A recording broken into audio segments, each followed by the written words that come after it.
Saya sampaikan dari depan, Pak ya. Jadi Ya. sekarang saya melihat portofolio bisnis kami, Pak ya. Pada tahun 2022, Pak, dari target pendapatan yang kami capai, Pak, Ya. ini 43% ini dari kegiatan pengolahan getah pinus, Pak. Ya, menjadi Godorkem dan Terpentin, pasarnya sangat terbuka, Pak. Ya. Bahkan tahun ini kami mencoba melakukan pengolahan lanjutan, Pak, Ya. dari Godorkem menjadi resin size emulsion, Pak. Ini juga Ya. informasi terbaru. Misalkan kalau kita menuangkan air, Pak, ke tisu, Pak Ya. ya, itu kan Ya. langsung langsung basah ya, Pak ya. Ya, betul. Tapi kalau misalkan kita menuangkan air itu ke kertas HPS, itu kan agak tertahan. Nah, Ya. ternyata ini ada zat, Pak, yang namanya resin size emulsion, yang selama ini Hmm. kita impor, Pak. Ya. Sementara bahan bakunya itu dari kita. Nah, Hmm. tahun ini kami mencoba membuat resin tersebut, Pak. Ya, sehingga yang awalnya pendapatan kami itu 43% itu dari kegiatan pengolahan hasil hutan bukan yaitu Ya. getah. Ya. Lalu 37% ini dari agroforestry, Pak. Ya. Agroforestry yang tadi saya sampaikan ini Ya. di lapangan ini sulit, Pak, terkendali Ya. ya. Ya. Contoh di Lampung lah ya, itu Ya. ribuan yang kita hadapi termasuk Ya. perusahaan-perusahaan ilegal gitu kan dari kegiatan Ya. kayu, Ya. dari kegiatan singkong. Kami mencoba trading, Pak. Ya. Trading singkong tapi jual singkong, Pak. Ya. Ini marginnya kan kecil ya. Ya. Ya. Nah, saya punya konsep ke depan untuk tahun ini, kami jejaki, Pak, dan kami sudah melakukan appraisal dengan Supplier Indonesia. Saya akan mencoba meningkatkan lagi kegiatan tersebut. Ya.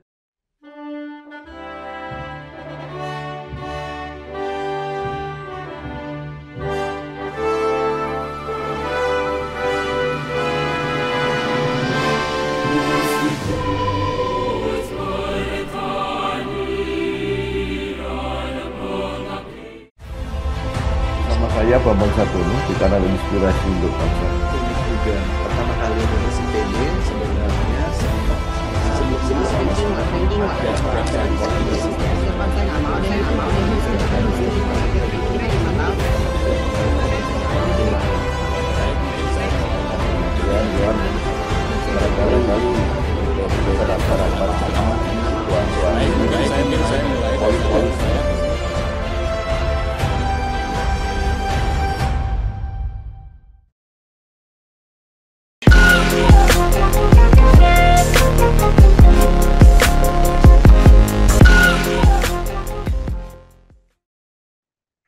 Assalamualaikum warahmatullahi wabarakatuh.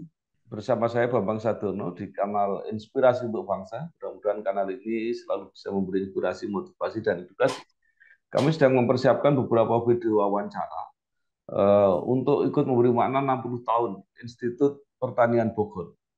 Menurut rencana, wawancara ini akan kami bukukan. Dan saat ini saya sudah bersama dengan salah seorang alumnus IPB, yaitu Bapak Diki Yuwana Radi. Beliau saat ini menjabat sebagai Direktur Utama PT Inhutani 5. Apa kabar, Pak? Alhamdulillah baik, Pak Bambang. Baik, ya. Pak Diki ini lahir di Bandung 13 Maret 1967. Nah, Ya. mungkin Bapak bisa mulai cerita dengan pengalaman atau kenangan ketika menempuh pendidikan S1 kehutanan di ITB, lulus 93, kemudian berkarir di Perhutani, pernah menjadi Kepala Divisi Regional Jawa Barat dan Banten, dan saat ini menjadi Direktur Utama PT Inhutani 5. Silakan, Pak. Terima kasih, Pak Bambang. Perkenalkan, nama saya Diki. Ya. Saya lahir dan besar di Bandung, Pak. Ya. Kemudian menempuh pendidikan di Bandung, kemudian karena tugas saya ke Purwakarta, maka saya alumni SMA Negeri 1 Purwakarta, Pak Bambang. Ya. Ya. Kemudian tahun 86 saya diterima di IPB, Pak, jalur undangan ya. Ya. Kemudian 2 tahun berikutnya saya masuk ke Fakultas Kehutanan, lulus tahun 93. Ya. Memang ini kalau kita hitung dari masuk sampai keluar, Pak Bambang, Ya. saya termasuk mahasiswa yang lama mengenyam pendidikan di IPB ya. 7 tahun, Pak. Ya. 7 tahun saya menempuh pendidikan di IPB, kemudian tahun 93 saya lulus. Kemudian tahun 94 saya diterima di Perum Perhutani, Pak. ini juga terinspirasi karena tempat tinggal saya waktu zaman SMA itu kebetulan sampingnya itu kantor Perhutani, Pak. Oh, Jadi waktu sore-sore saya sering melihat, oh ini kok perusahaan apa gitu kan ya.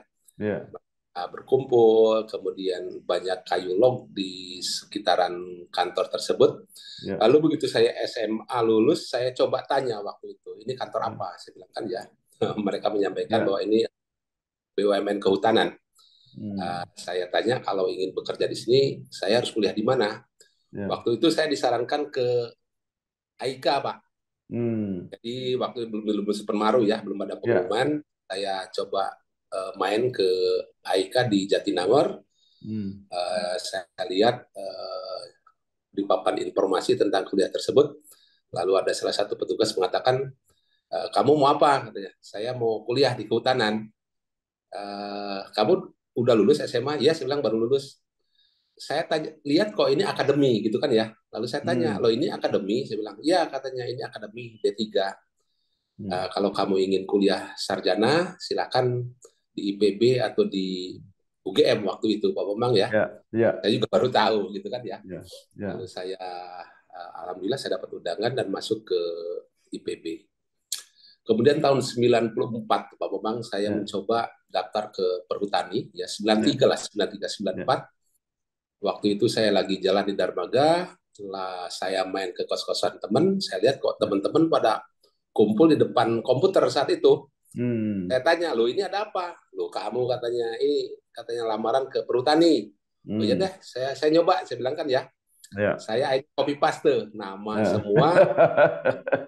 Saya lucu waktu itu Bapak ya. Ya, Hanya saya print out, saya ke mana? Ke Manggala Wada Bakti. ya. Manggala Wada Bakti waktu itu ternyata pendaftaran sudah tertutup Pak Bambang. Ya, Hmm, saya sudah tertutup. Saya masih ingat waktu itu jumlah pendaftar yang sudah tertutup itu di angka 745 orang. Ya. ya. Nah, lalu saya nego dengan petugas Perhutani. Saya bilang saya ingin daftar. Ya bisa deh katanya, tapi untuk pendaftaran nanti tahun berikutnya. Wah, saya Ah, bilang saya ini termasuk sudah tua nih, Bu. Nah, tapi ya kebaikan Ibu waktu itu ya petugas Perhutani, pendaftaran saya bisa dimasukkan, Pak Bambang ya. Bisa masuk. Nah,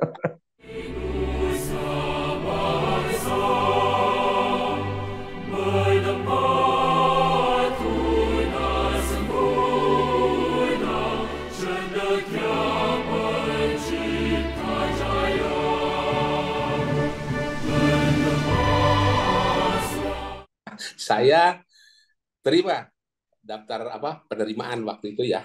Ya, Lalu saya monitor terus.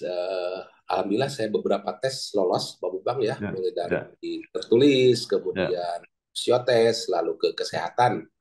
Lalu saya masuk ke Perhutani, pendidikan di Madiun waktu itu Pak Bambang ya. ya, ya, Pus di Kehutanan Madiun, kemudian juga kita kesamaptaan di Watu Kosek ya, ya, Pus di Brimob. Dan tahun 95 bulan Mei, saya ditempatkan di kantor Perum Perhutani unit 1. Waktu itu namanya unit ya, masih unit 1 Jawa Barat, Jawa Tengah ya. Saya menjadi hmm, staf di Biro Pembinaan Hutan. ya, Dan karir saya, alhamdulillah saya mulus-mulus saja, Pak Bambang ya. Saya pernah menduduki jabatan lengkap, ya, mulai dari staf, kemudian KSS, lalu saya jadi Asper di Majenang, Pak ya, Bambang ya. di Oh, Banyumas. Cilacap. Ya, Ya, betul. Di sana saya dari staf sampai ke KSS 3 tahun setengah, lalu saya tahun 98 saya promosi menjadi Asper KPKPH Majenang ya, pada KPH Banyumas Barat ya. selama 3 tahun 2 bulan. Lalu Hmm, saya promosi menjadi Ajun KTKO, hmm, Kepala Teknik Kehutanan Umum di KPH Kedus Selatan Purworejo, Pak. ya, 7 bulan, lalu saya geser menjadi Ajun Administrator atau Wakil Administrator. Total saya mengabdi di KPH Kedus Selatan itu 4 tahun lebih, Pak, 5 tahun kurang. ya, ya, Lalu saya promosi menjadi Kepala Seksi Pembinaan dan Lingkungan atau Perhutanan ya, Sosial sekarang, Pak Bambang ya. ya. Itu saya di sana selama 1 tahun 7 bulan, lalu saya tahun 2007 saya promosi lagi menjadi KSPH di Bojonegoro, Jawa Timur. Hmm, ya, Nah, dari Bojonegoro saya promosi jadi administrator KKPH di Ciamis. hmm, lalu saya geser ke KKPH Banten, Pak, ya. Ya. Dari sana saya promosi lagi jadi GM pemasaran Ya. Di Bandung, lalu saya promosi menjadi kepala biro di kantor direksi pemasaran. Ya. Lalu saya geser lagi ke Bandung, Pak, menjadi kepala biro Ejula. Lalu saya geser lagi ke Jawa Tengah lagi, Pak, kembali ke Jawa Tengah menjadi kepala biro SDM dan umum waktu itu, ya. Nah, lalu saya mutasi lagi ke Jawa Barat menjadi Kasih PSDH. Saya kembali lagi ke Semarang, Pak, ke Jawa Tengah menjadi wakil kepala divisi regional di Jawa Tengah. Lalu saya ke Jakarta menjadi kepala divisi PPSDH dan saya promosi menjadi kepala divisi regional Jawa Barat dan Banten, Pak. Ya. Tahun 99 sampai dengan tahun 2021 ya. Ya. Nah, dari sana saya mendapat amanah menjadi direktur utama PT Inutani 5, Pak, mulai Maret tahun 2021. Demikian sekilas tentang perjalanan karir saya di Perum Perhutani, Pak Bambang. Iya, baik. Menarik sekali, Pak. Perjalanan yang panjang. Nah, sekarang di Inutani 5. Itu Perum juga namanya, Pak, ya? PT, Pak. Ya, di PT Inutani 5. Jadi dulu itu BUMN kehutanan ya, Pak, ya. Selain Perum Perhutani ada Inhutani, Pak. Iya. Mulai Inhutani 1, 2, 3, 4, dan 5, Pak. Iya. Ya. Nah, lalu kebijakan Kementerian BUMN mulai tahun 2020 lah ya, sudah ada upaya untuk di merger perusahaan-perusahaan atau BUMN yang core bisnisnya sama, Pak. Ya.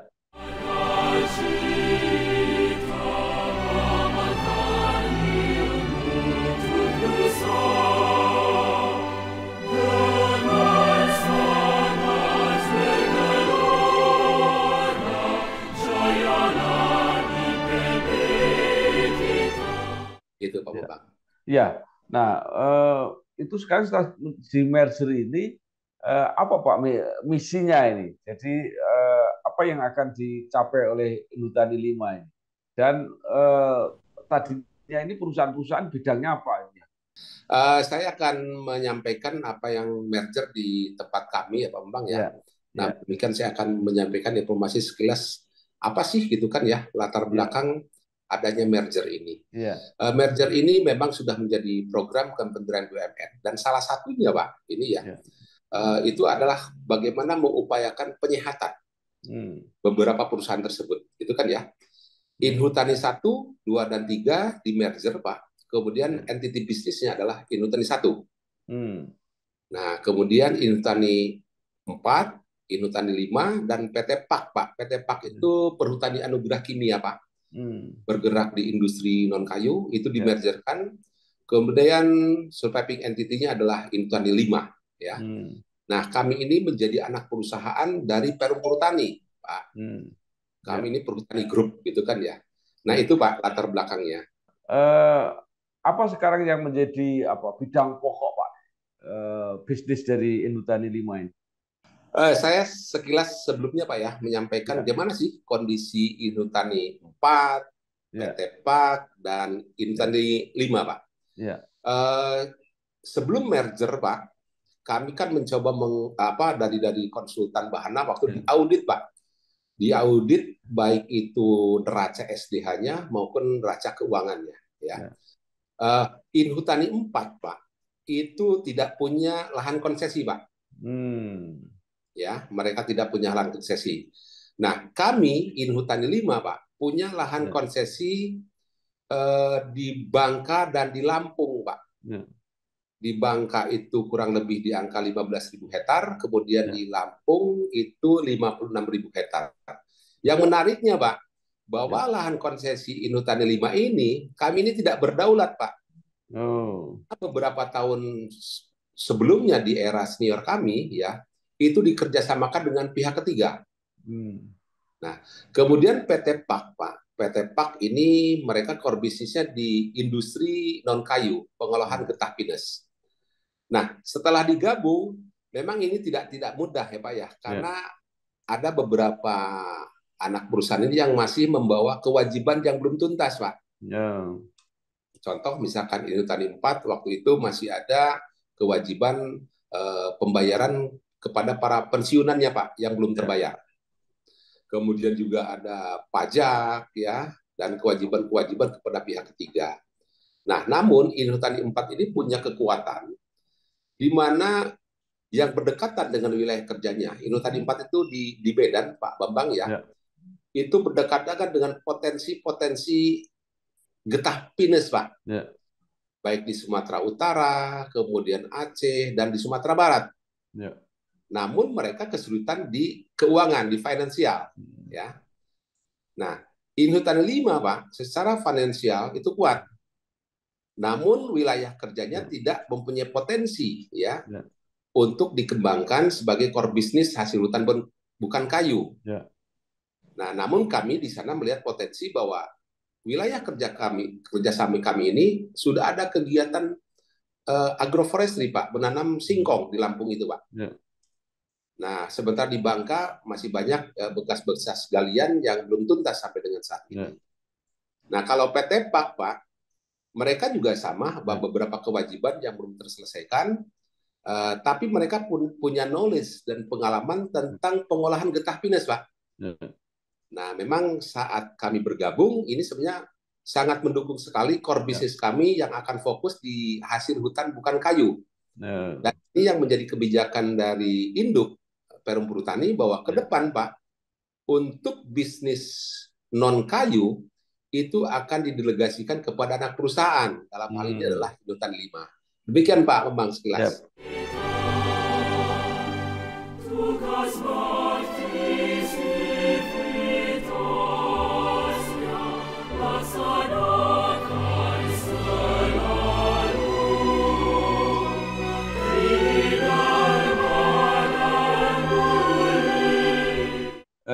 Sekarang sudah mulai jelas gambaran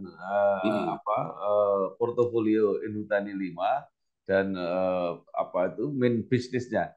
Nah, tapi bagaimana perencanaannya, Pak? Ini kan perusahaan yang mungkin semula taruhlah tidak sehat ya, tidak menguntungkan, tapi pasti ke depan kan harus karena perusahaan PT harus mempunyai pemasukan laba untuk negara. Nah, kira-kira seperti apa gambarannya, Pak? Saya sekilas Pak Bambang ya, ini kebetulan ada data di sini ya. Saya akan menyampaikan dulu Pak, pada saat pertama saya masuk ke Inhutani 5 Pak, tahun 2021, kondisi keuangan kami minus Pak, ya merugi perusahaan tersebut.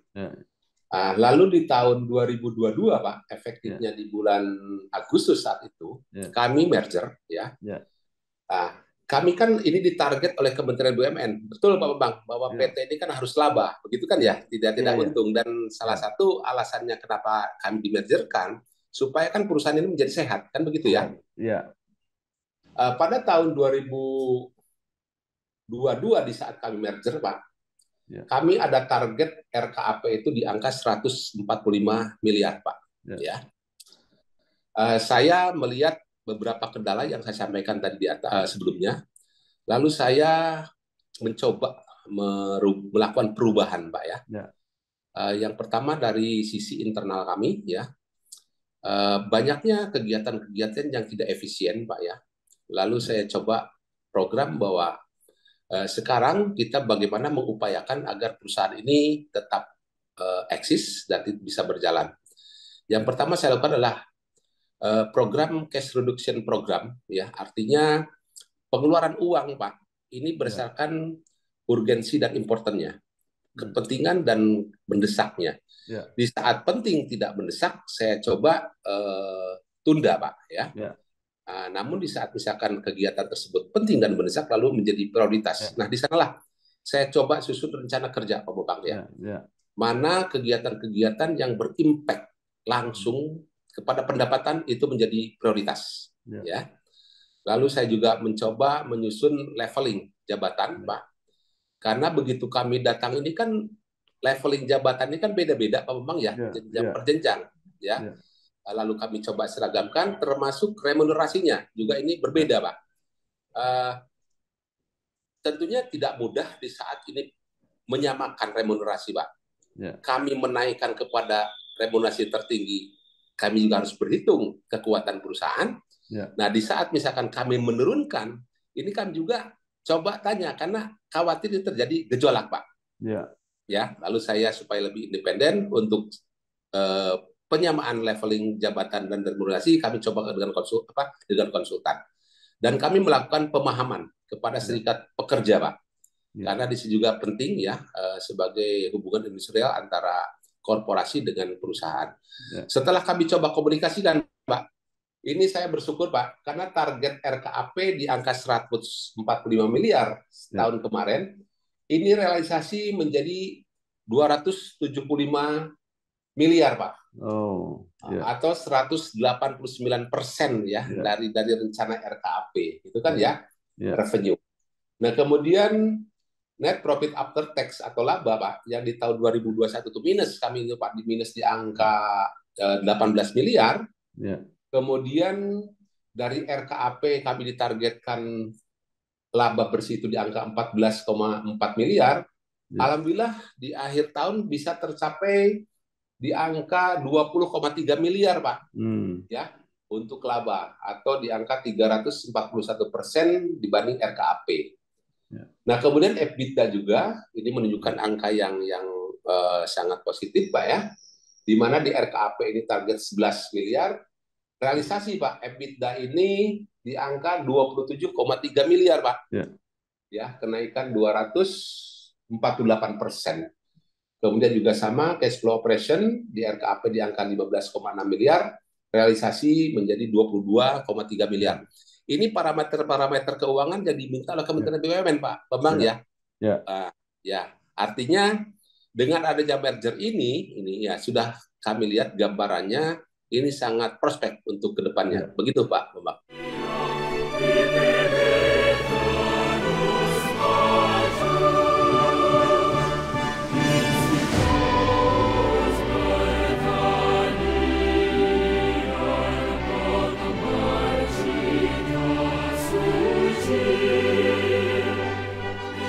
Iya.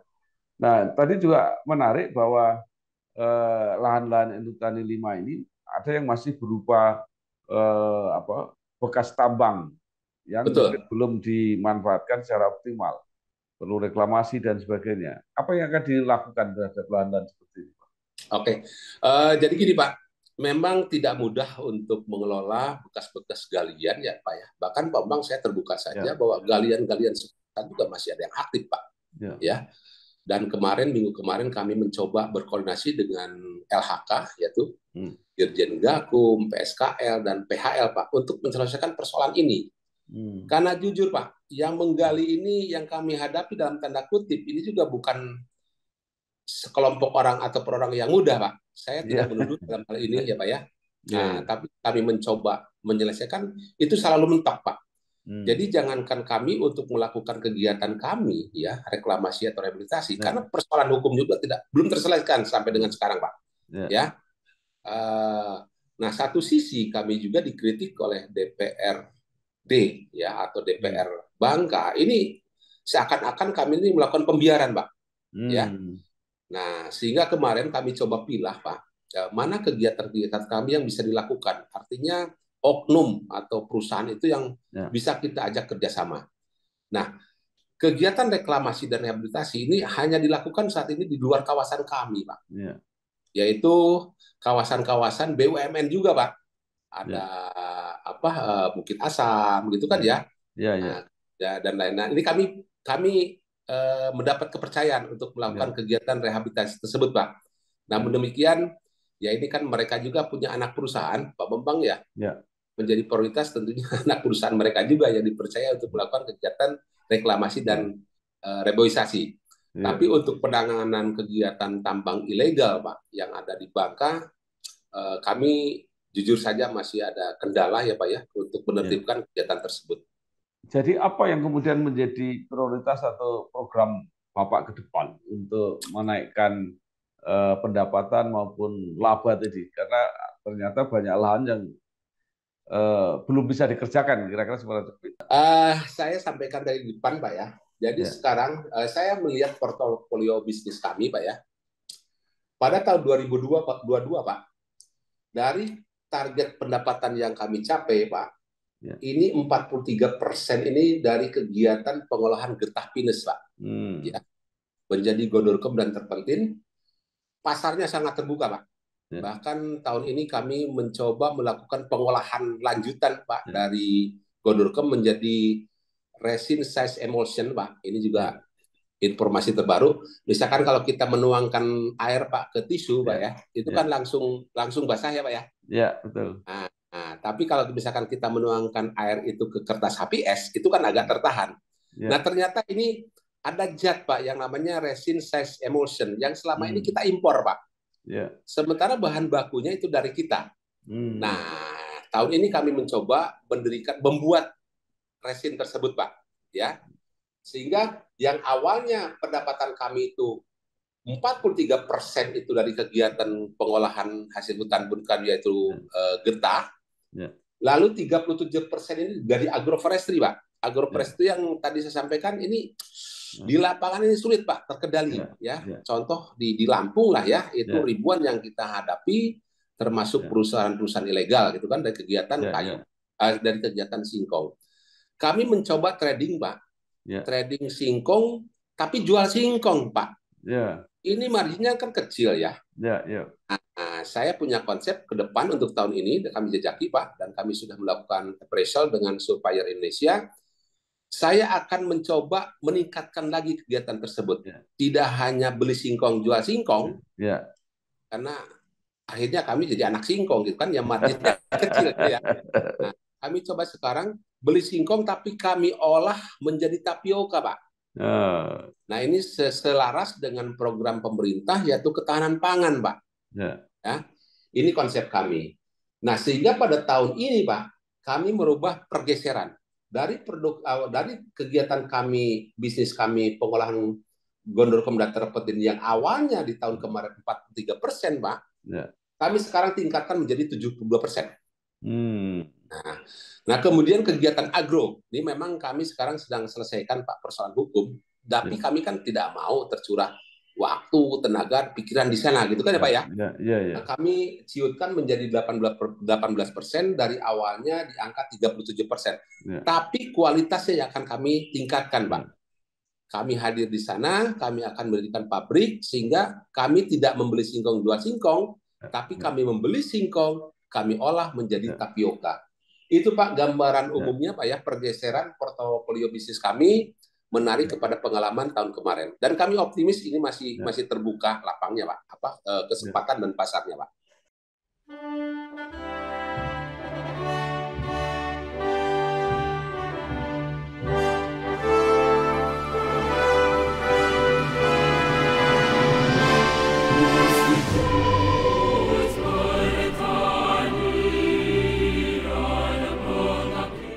Ya, jadi kalau ke depan gitu gambaran target income dan labanya seperti apa, Pak?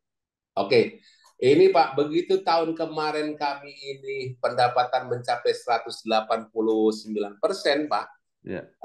Kami rapat kemarin di Cikole, Pak, yang awalnya RKAP itu di angka 157, Pak. Ini dari Kementerian BUMN dinaikin lagi, Pak. Ya. Ini kami ditargetkan yang awalnya 145 miliar ditargetkan menjadi 258 miliar, Pak. Naik 177%, ya. Mereka menyampaikan, masa katanya kalian kemarin bisa tercapai 189%, ya sekarang kami tingkatkanlah. Bisa tidak katanya dari RKP kemarin 177%. Ya saya jujur saya terima itu Pak. Ya saya terima, ya saya anggap ini sebagai amanah atau tantangan lah ya, dan kami sudah komunikasikan dengan teman-teman dengan portofolio bisnis yang tadi sudah saya sampaikan sebelumnya Pak. Iya, ini income Pak ya. Kalau profitnya juga sama Pak. Kami juga sama, datanya belum ada. Ada peningkatan Pak. Yang awalnya kami ini kan realisasi profit itu di angka 20,3 miliar tahun kemarin Pak ya. Ini kami juga sama di-push lagi nih Pak. Di-push lagi minimal sama Pak dengan tahun ini Pak. Dari tahun kemarin maaf ya, di angka 20,5, naik sedikit lah 20,5 miliar. Luar biasa saya kira kinerjanya ini. kita kembali ke IPB lagi, Pak. Siap. Jadi menurut Bapak apa yang selama 7 tahun Bapak menikmati kuliah itu selain pendidikan akademis, apa yang didapatkan? Oke, saya berbicara masalah jiwa korsa ya Pak ya. Ya, ya, Dan bahkan saya akui bahwa dalam pekerjaan ini juga saya menyampaikan ya pengalaman saya Pak ya. Ini juga tidak terlepas dari kealumnian, saya terus ya, terang saja. ya, Kealumnian bukan kita akan bernepotisme ya Pak ya. ya, ya, Tapi itu adalah identitas diri menurut pandangan saya. Yang pada akhirnya kita saling mensupport dan mendukung ya di saat alumni mempunyai kesempatan yang terdepan. ya, Saya selalu menekankan kepada teman-teman bahwa di antara kita jangan terjadi persaingan yang tidak sehat, ya, gitu kan ya. ya, Dan kita harus bisa menerima di saat posisi antri misalkan ya, ya, entah itu adik kelas kita atau kakak kelas kita, itu yang kita kasih peluang untuk lebih menjadi ya ya, sesuatu yang kita harapkan semua. Jujur, saya menjadi di Rut Intel 5 juga ini tidak terlepas dari kealumnian dalam tanda kutip Pak Bambang ya. ya, Saya datang ke Sumatera Utara, saya selalu kontak di mana alumni IPB berada. Saya menggunakan HIPB, termasuk di saat saya ke Sumatera Barat, juga sama kepala dinas kehutanannya, kebetulan juga satu alumni adik kelas saya, ya angkatan 25, dan tidak dipungkiri Pak, tidak dipungkiri lah kita untuk saling supporting itu kan dengan saudara kita, itu kan ya, ya, ya, walaupun dengannya ya tetap kita fair gitu kan ya, tanpa mengesampingkan alumni yang lain. Kita juga tidak tepat kalau misalkan kita satu ego sendiri. Tapi di saat kita saling membantu, itu yang saya katakan, alhamdulillah bahwa teman-teman IPB ya di saat kita bicara, setidaknya ya ada perasaan yang lain gitu ya Pak Bambang ya. Nah, jadi memang kita harus saling mengenal. Nah, pengalaman saya di kampus ya memang tidak ada yang dibanggakan lah Pak Bambang, jujur saja ya. Saya tuh dulu ya dari sisi akademis juga dari sisi attitude. Jadi kalau banyak orang ya mengenal saya termasuk bedmaster gitu kan ya, yang selalu bikin ulah gitu kan ya. Tapi ya itulah mungkin masa muda saya waktu itu gitu Pak ya. Dikenal orang mengenal saya bukan karena ganteng, bukan karena pinter gitu kan ya. Tapi yang itu terjadi. Tapi saya bisa menunjukkan, oke lah mungkin di masa mahasiswa saya kurang nilai secara akademis gitu kan ya. Tapi di saat kita bisa merubah, merevolusi diri bahwa kita mampu melakukan hal yang lebih, ya ini ternyata berhasil Pak Bambang.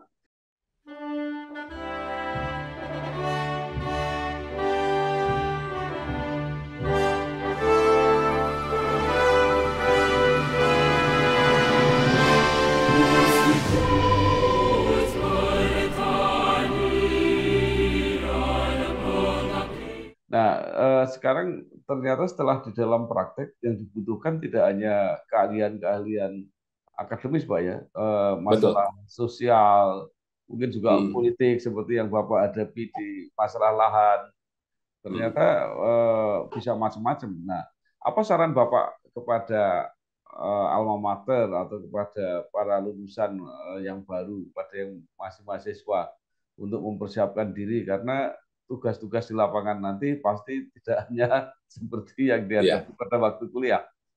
Jadi saya titip pesan kepada seluruh alumni ya, kalau kecerdasan intelektual Pak, saya akui alumni IPB hebat Bapak ya, saya akui ya. Pengalaman kami di saat misalkan kami diminta untuk membuat proposal atau misalkan disuruh menganalisis gitu kan ya, perencanaan, alumni IPB selalu terdepan Pak, selalu terdepan. Namun kadang-kadang Pak, yang saya selalu kritik ke teman-teman, bahwa dalam kehidupan ini tidak hanya kecerdasan intelektual Pak ya. Yang paling penting supaya kita bisa survive dimanapun adalah kecerdasan sosial. Barangkali ini Pak yang perlu kita sampaikan ya kepada generasi penerus kita. Kalau misalkan seseorang sudah masuk ke Kementerian BUMN atau kemana, otomatis passing grade persyaratan intelektual kan sudah tercukupi gitu kan ya. Yang perlu kita harus tingkatkan adalah kecerdasan sosial. Bagaimana kita bisa beradaptasi dimanapun kita ditempatkan, gitu kan ya. Lalu kita juga bisa menerima perbedaan, ya. Ini pengalaman saya Pak selama berkarir. Dan bahkan orang menyangka bahwa saya ini bukan alumni IPB, gitu kan ya. Karena kenapa? Saya selalu aktif, Pak, dengan teman-teman yang bukan satu alumni, ya. Karena faktanya bahwa di pekerjaan itu kan paling banyak kita menghabiskan waktu dibanding di kuliah. Tapi tanpa mengesampingkan identitas bahwa saya adalah alumni Kehutanan IPB. Jadi kecerdasan sosial lah Bambang yang harus kita tingkatkan. Gitu. Baik, luar biasa. Terima kasih sekali Pak Diki Yuwana Radi, Direktur Utama PT Enhutani 5. Banyak sekali yang sudah disampaikan. Mudah-mudahan ini membantu pemahaman kita tentang restrukturisasi di lingkungan BUMN kehutanan dan juga apa saja yang dilakukan dan apa yang bisa diharapkan untuk masa depan Enhutani 5 ini. Mudah-mudahan juga bermanfaat untuk teman-teman yang masih belajar di kampus, bahwa tantangan di lapangan ini kadang-kadang memang agak beda dari apa yang dipelajari di kampus. Sekali lagi terima kasih Pak. Sama-sama, Pak. Ya, sukses. Amin, amin, amin. Ya, wassalamualaikum warahmatullahi wabarakatuh. Pak, hati-hati yo. Bagi para pekerja keras yang berlomba dengan matahari pagi, Jemur mulai yuk. Durung Kang. Ya, badai dengan kategori 4 ini datang dengan Bojomu yuk. Bojoku ngapa? ada jaminan kecelakaan kerja. Buat yang banting tulang demi cita-cita yang tersayang. Ada jaminan hari tua. Boleh jadi pilot nggak? Boleh, Nduk. Pokoknya Ibu dukung. Hati-hati, Pak. Untuk yang memutar roda mengejar rezeki, nggak khawatir jalani hari. Ada jaminan kematian dan beasiswa 2 anak. BPJS Ketenagakerjaan agar mereka bisa kerja keras bebas cemas. Pasti aman, pasti cair, pasti tenang. Perlindungan pekerja sejahtera. BPJS Ketenagakerjaan. Nama saya Bambang Sadono di kanal Inspirasi untuk Bangsa. Ini juga pertama kali menulis IPB sebenarnya sebelum